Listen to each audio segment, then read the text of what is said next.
안녕하십니까. 손해평가사 합격의 동반자 시레이디오 김석훈입니다.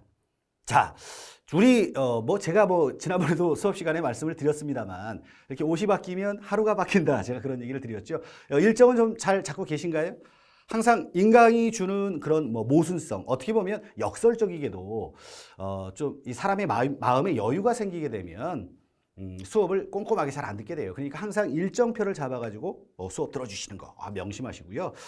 지난 시간에 이어서 이제 오늘 이 시간에는 물론 강의 수로 따지면 5강째가 되겠죠, 그죠? 근데 이어가지고 계속 2단원이 이제 진행이 되는데 아마 오늘 수업 시간 중에 2단원이 끝날지 아니면 좀 남을지 그것까지는 제가 잘 모르겠습니다만 어쨌든 꼼꼼하게 한번 수업을 진행해 보도록 할게요. 자, 일단 손해평가사와 관련되어 있는 부분이 나와 있는데요. 기출로 딱 봐서는 그렇게 많이 나올 것 같지는 그렇게 않은 부분이죠. 그래도 어디에 포인트가 있는지는 항상 염두에 두시자고요. 그죠? 자, 일단 손해평가 담당에 대해서 나오고 있는데요. 일단 손해평가를 담당할 수 있는 사람들은 어떤 사람들이 있을까? 이게 이제 가장 먼저 등장을 합니다. 좀 의아해요. 그죠? 왜요? 이 손해평가사 자격시험에 합격을 해가지고 그런 사람들만이 손해평가사가 돼야 되는데, 사실 이 제도가 이제 애초에 시행될 때요. 처음부터 손해평가사가 없지 않습니까? 또 뽑더라도 인원수가 충분하지가 않고, 그러다 보니까 관련 업무에 종사하는 사람들도 손해평가 업무를 할 수 있도록 규정을 했어요. 물론 이제 횟수를 거듭함으로써 많은 손해평가사들이 배출이 되고 있죠. 그럼에 따라서 아마도 제 예측입니다만 조만간에는 손해평가사 업무는 손해평가사가 담당하는 쪽으로 바뀌지 않을까 그렇게 생각을 합니다. 자, 어쨌든 아직 바뀌지는 않은 시점이니까 그럼 어떤 사람들이 손해평가 업무를 담당할 수 있는지를 딱 볼게요. 일단 가장 대표적으로 그냥 세 부류의 사람들이다 이렇게 보시면 돼요. 일단 첫 번째는요. 우리가 전에도 제가 어떤 시간에 말씀을 드렸을지는 모르겠습니다만 우리 손해평가반이라는 걸 구성을 한다고 했잖아요. 그러니까 1명에서 5명 이내로 1명 이상 5명 이내로 손해평가 업무를 담당하는 손해평가반을 구성하는데 그 반에 어떤 사람들이 들어갈 수 있느냐 이거하고도 같은 얘기예요. 자, 가장 먼저 일단은 그 농작물 재배하는 사람들이 있죠. 그러니까 관련 업무에 종사하는 사람들. 그 사람들은 손해평가인이에요. 손해평가인이라고 말합니다. 그러니까 예를 들어 내가 사과 농사를 일정 기간 내가 지금 재배를 하고 있다. 그런 사람을 손해평가인이라고 위촉을 한다는 거죠. 손해평가인 저쪽에 있으니까 손해평가인이라고 할게요. 자, 그다음에 가장 대표적으로 손해평가사는 당연하겠죠. 시험에 합격해서 손해평가사 자격증을 취득한 사람. 당연한 얘기입니다. 그리고 보험업법 186조에 따라서 손해사정사. 자, 일반적으로 손해사정사 그러면 손해사정사에게는 물적이라든가 또는 인적이라든가 이런 피해에 대한 손해평가 업무를 담당하게 하는데 농작물과는 사실 관련이 없죠. 그러니까 손해사정사 같은 경우에는 자동차 사고가 났다. 그럼 거기에 대해서 인적 피해나 물적 피해가 있을 거 아닙니까? 그럼 인적 피해와 물적 피해가 있을 때 물적 피해에 해당하는 그 파트를 담당하는 사람들에게 손해평가사의 업무를 할 수 있도록 그렇게 길을 열어줬습니다. 그러니까 손해사정사에게는. 근데 이분들에게는 나중에 좀 뒤에 나오겠지만 1차 시험을 면제를 해줘요. 그래서 앞으로는 아마 그 방향으로 유도가 되어서 손해평가사에게만 업무를 담당하게 하지 않을까? 아까 조금 아까 말씀드렸듯이 자, 그렇게 될 것 같습니다. 자, 일단 손해평가 요령은 요거는 그렇게 크게 중요한 부분은 아니니까 손해평가를 하는데 일단 뭐가 제일 중요하겠어요? 정확해야죠. 정직하게 해야죠. 손해를 부풀리거나 또는 손해를 줄이거나 이러면 안 되잖아요. 이거 당연한 거 아니겠습니까? 그래서 고의로 진실을 숨기거나 혹은 거짓으로 손해평가를 해서는 안 되는 겁니다. 이렇게 하게 되면 그럼 어떤 벌칙 조항들이 있느냐? 손해평가사의 업무를 정지하거나 또는 손해평가사 자체 자격을 취소하거나 이런 벌칙 조항들이 있어요. 그 벌칙 조항과 관련해서는 뒤에 가면 다루게 됩니다. 그러니까 그때 다시 한번 말씀을 드리고요. 자, 이제 이 교차 손해평가 하는 게 나와 있는데 자, 용어의 의미 그대로 교차 손해평가라고 하는 부분은 혹시라도 객관성의 결여, 조금 아까 말씀드렸잖아요. 손해액을 늘리거나 손해액을 늘리게 되면 보험회사가 더 많은 보험금을 지급해야 하니까 이거 굉장히 부당하겠죠. 보험회사 입장에서는 거꾸로 보험 가입자 입장에서는 내가 한 1,000만 원어치 손해를 봤는데 500만 원밖에 책정이 안 된다. 이건 당연히 보험 가입자의 입장에서 또 손해를 보는 셈이잖아요. 그래서 교차 손해평가라고 하고 있는데 그 교차 손해평가는 같은 지역입니다. 동일 지역. 그러니까 동일 시군구라고 이야기를 했죠. 이게 자치구를 말하는데 지난번에 여러분들 그 수업을 할 때 이런 말씀을 드린 적이 있죠.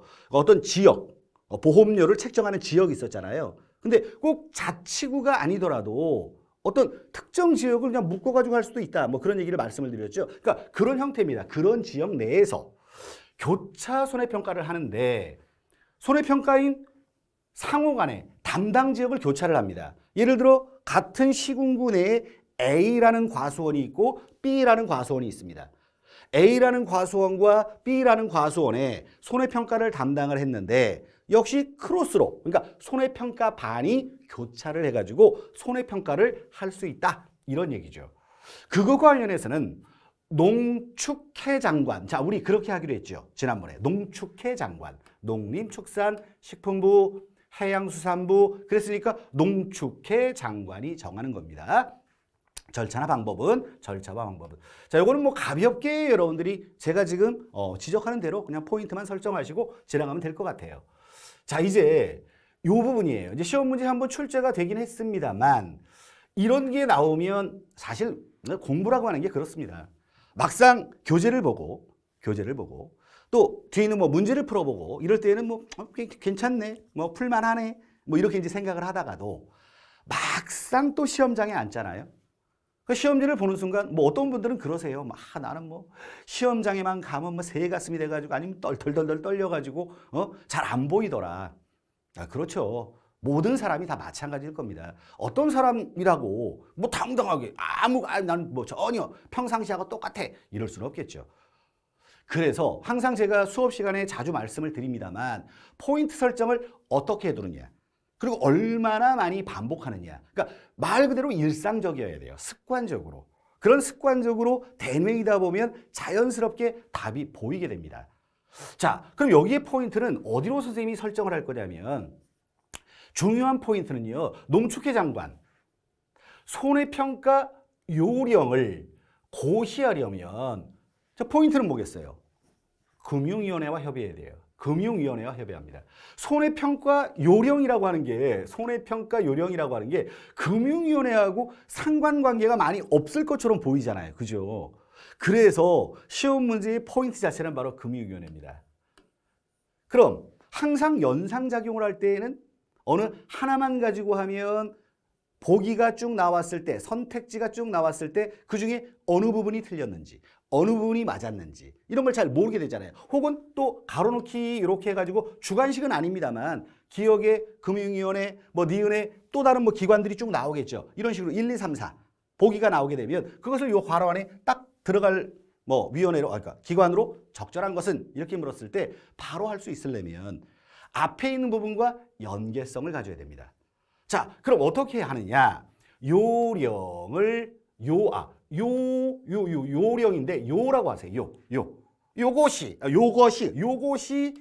금융인가? 요것이 금융인가? 이렇게 하세요. 요것이 금융, 요것이 금 이렇게 해도 돼요. 요것이 금융, 요것이 금, 요것이 금 이렇게 아주 간단하게. 그러니까 쭉 선택지를 읽을 때 요령 나오면 요령을 고시하려면 어디와 협의를 하라고요? 금융위원회입니다. 명심하세요. 요것이 금, 요것이 금융, 요렇게. 요것이 금융, 요렇게. 자, 뭐 몇 번만 해봐도 입에 이렇게 딱 붙잖아요. 그래서 제가 아까 뭐 일상적이어야 한다 이렇게 말씀을 드리는 건 입에 착 안겨야 돼요. 요것이 금융, 요것이 금, 이렇게. 자, 그 다음에 정기교육 나왔습니다. 자, 2번 출제가 되었고요. 가장 최근에는 바로 10회 출제가 또 되었네요. 그죠? 자, 이 정기교육은 뒤에 가면 실무교육이 또 나옵니다. 항상 여러분들 제가 또 이런 얘기 나오면 꼭 하는 멘트가 있죠. 어떤 멘트죠? 뭐 교육, 정기교육, 실무교육 이렇게 나오게 되면 차이점이 있거든요. 그런 차이점들이 시험 문제에 나오는 포인트가 돼요. 물론 중요한 요소는 정기교육이 훨씬 더 중요하니까 정기교육의 뭐 실시 횟수라든가 아니면 정규교육에서 다루어지는 내용이라든가 뒤에 가면 다뤄지는 내용이 나오니까 여기서는 얼마 만에 실시가 되고 몇 회 실시가 되느냐 이런 걸 한번 볼게요. 딱 간단하게 여기 연 1회 이상이라고 나와요. 연 1회 이상. 정기교육을 실시하여야 한다. 뒤에 가면 한 번 더 나올 테지만 4시간 이상입니다. 연 1회 이상 4시간 이상. 연 1회 이상 4시간 이상 정기교육을 실시하여야 한다. 이렇게 1사입니다. 1사 연 1사예요. 연 1사. 자, 그 다음에 6번하고 7번. 6번은 이렇게 간단하게 보고요. 7번이 되게 중요해요. 뒤에 가면 내용은 여기 나와 있는 게 아니라 다음 페이지에 등장을 하게 되는데 아마 여러분들이 뭐 뒤에 가서 말씀드릴게요. 자, 6번은 기술정보의 교환인데 손해평가에 관한 기술정보 뭐 더 많이 교환하고 정보를 알고 기술도 알고 그러면 좋겠죠. 당연히 손해평가를 하는 데 있어서 그 정도의 포인트니까 그렇게 크게 의미를 뭐 부여할 필요까지는 없습니다. 자, 이제 보십시오. 벌써 딱 보면 기출문제 나온 횟수만 봐도 압도적이죠. 압권이죠. 1, 2, 3, 4, 6, 8, 9 어마어마하게 많이 나왔다는 사실을 알 수 있을 겁니다. 자, 이 얘기는 앞에서 손해평가인이라고 표현했죠. 우리가 손해평가를 할 수 있는 사람들은 누구였습니까? 손해평가인, 손해평가사, 손해사정사 이렇게 말씀드렸잖아요. 그럼 손해평가인이 될 수 있는 자격 요건이 있어야 되겠죠. 대표적으로 관련 분야에 농사를 짓는 뭐 농민이라든가 또는 양식수산업자라든가 뭐 이런 사람들, 임산물 뭐 재배업자라든가 뭐 이런 사람들의 자격 요건이 있어야 되겠죠. 왜냐? 내가 지금 농사를 딱 짓기 시작했는데 내가 지금 올해부터 사과 농사를 짓는다. 나 손해평가인 될 수 있습니까? 안 되는 거예요. 왜? 사과 농사 올해부터 지었는데 얼마나 사과 농사에 대해서 잘 알겠어요, 그 사람이. 예를 들어 저는 농사를 지어본 적이 1도 없습니다만 만약에 제가 올해부터 사과 농사를 짓는데 나는 이제 그 관련 분야의 농업인이니까 내가 과연 손해평가사에 위촉될 수 있는 자격이 있을까요? 제가? 없는 거예요. 이 농업인 같은 경우는 대표적으로 5년 이상이에요. 이제 그런 자격 요건들이 뒤에서 쭉 나오게 됩니다. 자, 이제 여기 보시겠습니다. 다음 페이지가 딱 나와요. 그럼 이제 이런 거 딱 나오게 되면 아고 머리야. 이제 머리가 아파요. 찌끈찌끈. 어우, 막 표도 나오고 요거 이제 제가 조금만 더 위로 올려가지고요. 9까지 다 나올 수 있나 모르겠네. 10까지 있는데요. 10까지 다 나올 수 있나 모르겠어요. 자, 요렇게 해볼게요. 요렇게.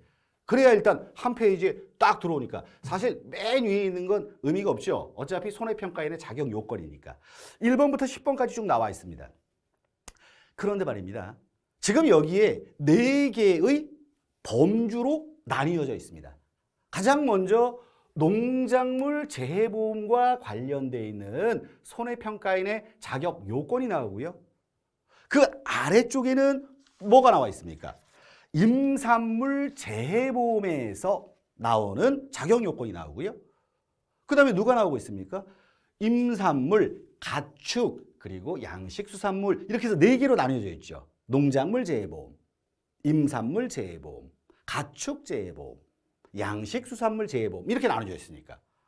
자, 그러면 여기서 이 1번부터 10번까지의 내용 이거를 다 암기한다는 것 자체가 사실 어떻게 보면 좀 비효율적이다.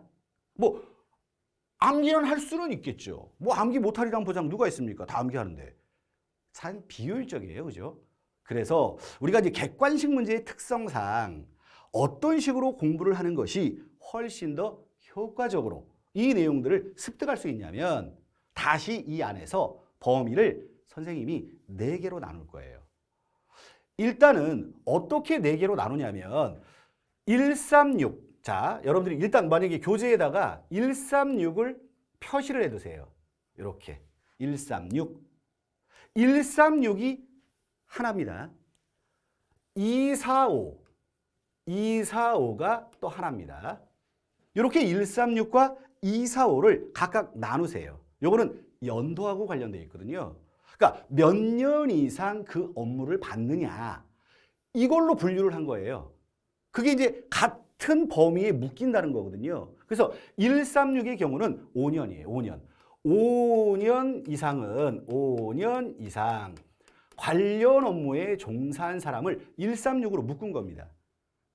그러면 136에 해당하는 사람들은 어떤 사람들이냐? 제가 이렇게 표현할게요. 농업, 고등학교, 학사 이렇게 하세요. 그러면 사실 객관식이니까 이 부분을 틀리게 만들어서 정답으로 바꾸는 거예요. 다시 말하면 2, 4, 5에 해당되는 사람들은 딱 하나의 경우를 제외하고 3년 이상이에요. 그럼 이 중에 보기 1, 3, 6을 넣고 나머지 하나를 보기에 넣으면 그 사람들은 틀린 사람들이잖아요. 5년 이상이 아니잖아. 그 사람들은 3년 이상이면 되니까. 그래서 5년 이상은 어떻게 하자고요? 5년 이상은 네, 농업, 고등만 쓸게요. 농업, 고등학교, 학사 이렇게 하세요. 농업, 고등학교, 학사. 자, 그러면 자세히 한번 내용을 들여다볼까요? 재해보험 대상 농작물을, 그 대상 농작물, 제가 아까 무슨 농사 짓는다고요? 사과 농사를 짓는다. 그럼 사과 농사를 짓거나 배 농사를 짓거나 어떤 농사를 짓는 사람들이 5년 이상 경작 경력 이렇게 됐죠. 5년 이상은 5년 이상이니까. 그죠? 하나 나왔죠? 다음 3번 보세요. 고등학교에서, 자, 고등이라고 썼잖아요. 고등학교에서 농작물 재배 분야, 뭐 국어교사다, 영어교사다 아니에요. 농작물 재배 분야 관련 과목이에요. 자, 농작물 재배 분야 관련 과목을 역시 5년 이상 교육한 경력이 있는 사람. 5년 이상이죠. 자, 고등학교에서 농작물 재배 분야에 관련된 과목을 5년 이상 교육한 경력이 있는 사람. 자, 이제 세 번째 보시면 고등교육법 제2조에 따른 이런 거 뭐 그냥 읽으시면 되고요. 농작물 재배 관련학을 전공해야 돼요.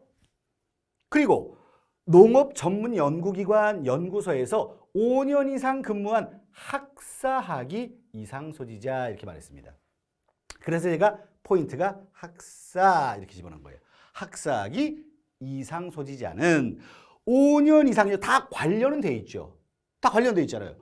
농작물 재배했으니까 관련돼 있고 재배 관련 분야 과목을 가르쳤으니까 관련돼 있고 농작물 재배 관련학 전공하고 연구기관 연구소에서 근무했으니까 관련돼 있고 그렇죠?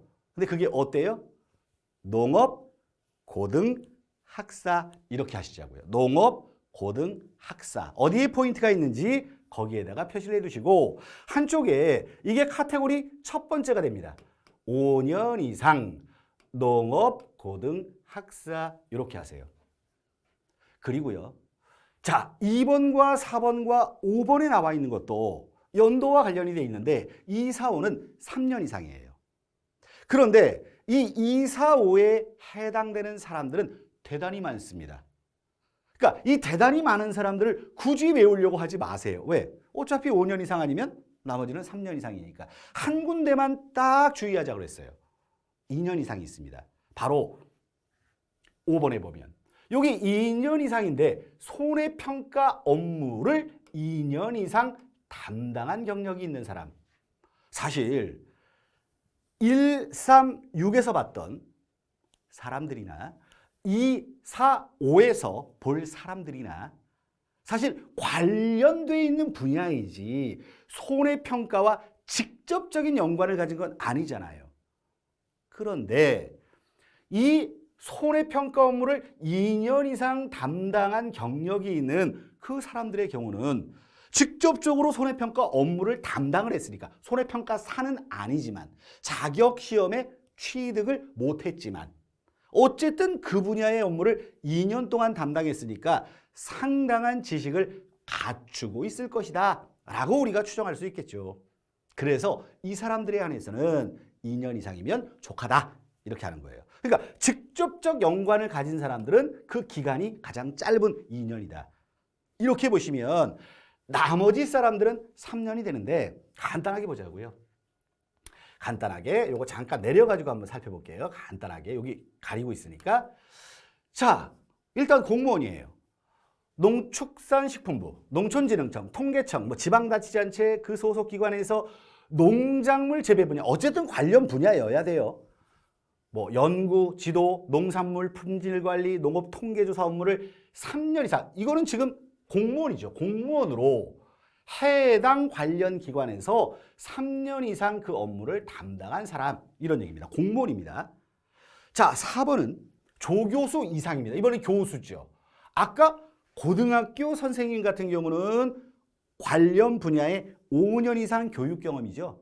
근데 이게 대학이니까 조교수 이상으로 농작물 역시 재배 관련 학입니다. 다 관련 학이에요. 3년 이상 교육한 경력이 있는 사람이 3년 이상입니다. 그렇죠? 자, 고등학교 선생님은 관련 재배학 5년 이상. 조교수 이상, 대학에서는 3년 이상. 관련 재배학. 자, 이제 보험회사예요. 보험회사 임직원이나 농업협동조합법에 따른 중앙회와 조합의 임직원으로 영농지원 또는 보험 공제 관련 업무를 여기 3년 이상. 자, 그러면 3년 이상을 다시 한번 정리해 볼게요. 일단 공무원이요. 대학에서 조교수 이상이요. 그리고 보험회사의 임직원. 그죠? 이런 사람들은 몇 년 이상? 3년 이상. 그리고 이 보험업법에 따른 보험회사에서 어떤 업무요? 직접적인 연관이 돼 있는 손해평가 업무에 대해서는 2년 이상. 이것만 딱 2년 이상. 그러니까 주의할 점은 시험 볼 때 직접 관련이 있는 손해평가 업무가 2년이다라고 하는 사실. 그리고 공무원, 조교수, 보험회사 임직원 몇 년 이상? 3년 이상. 5년 이상은 농업, 고등, 학사 이렇게 말했습니다. 농업인, 고등학교 교사, 학사 이상의 자격증 소지자. 이렇게 말했잖아요. 자, 그럼 이제 1번부터 6번까지는 어느 정도 포인트 설정이 됐겠죠. 자, 그럼 다시 한번 요거는 2번을 한번 볼게요. 자, 2번은 포인트 설정을 어떻게 했습니까? 자, 2번 포인트는 3년 이상이에요. 3년 이상. 3년 이상을 간단하게 세 가지로 일단 이야기했습니다. 뭐였죠? 일단 공무원. 그리고 대학의 조교수 이상. 그리고 세 번째는 보험회사 임직원.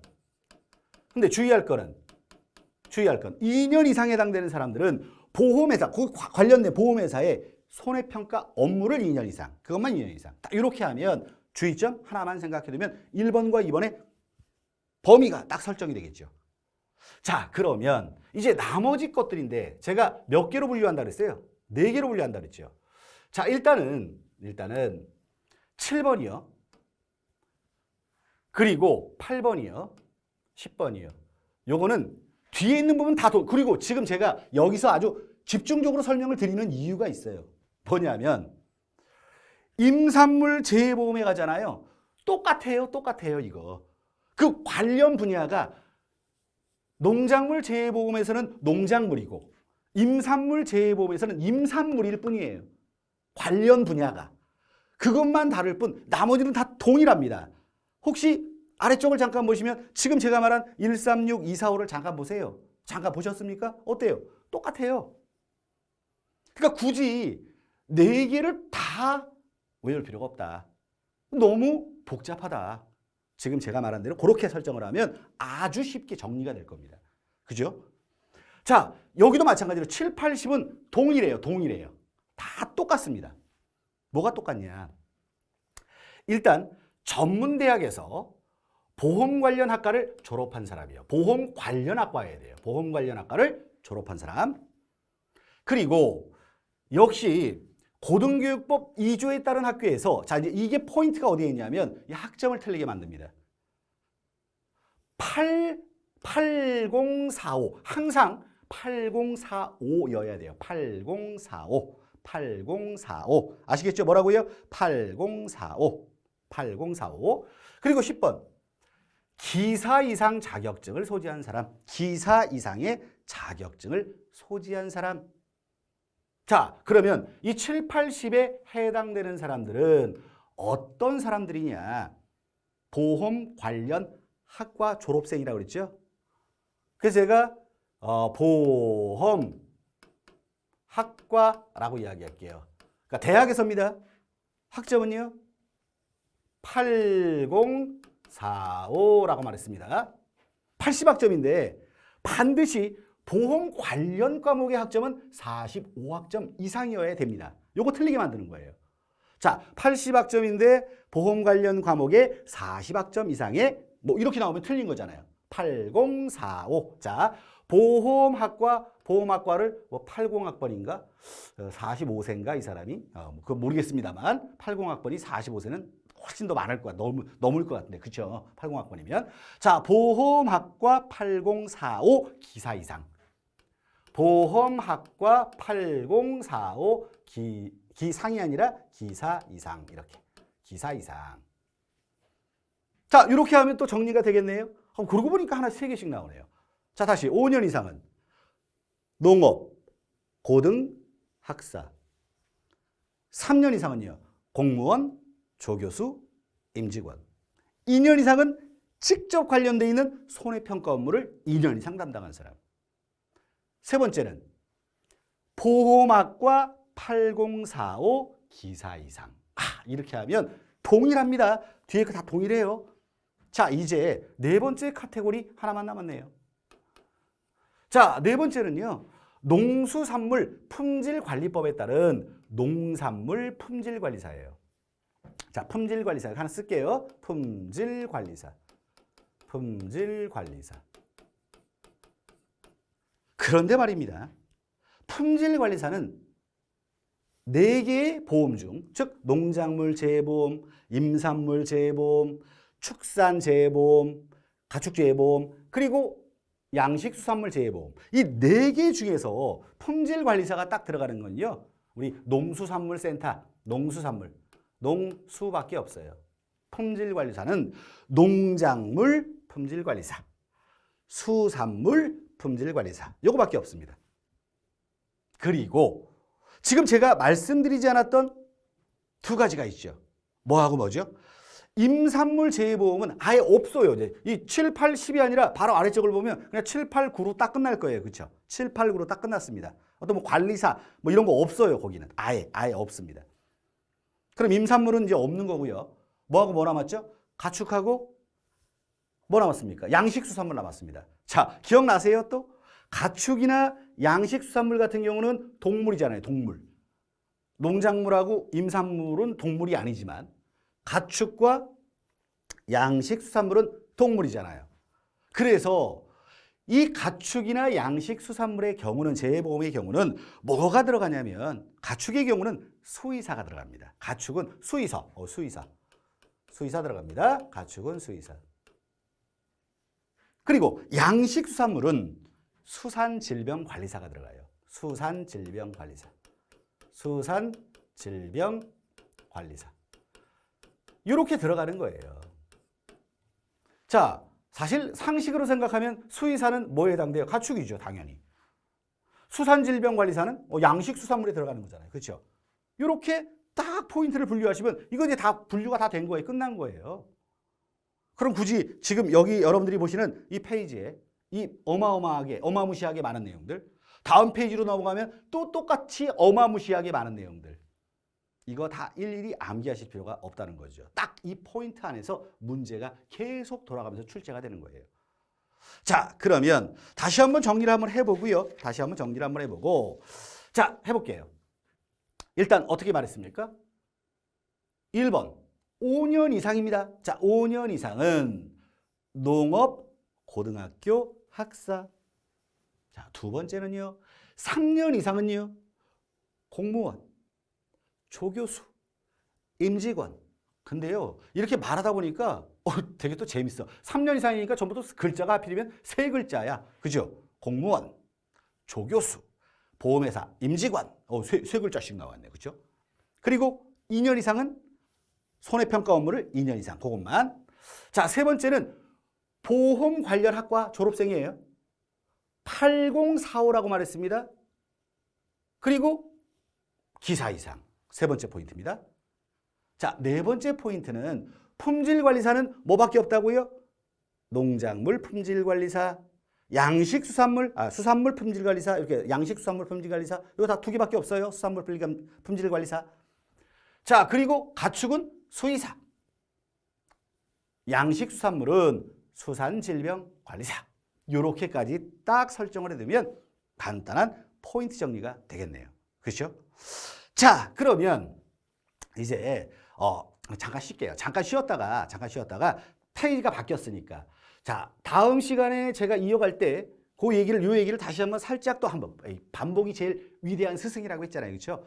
딱 한번 연결을 해드리고 다음 페이지는 다음 시간부터 갈 테니까 잠깐 쉬었다가 뵙도록 하겠습니다. 잠시 뒤에 뵙겠습니다.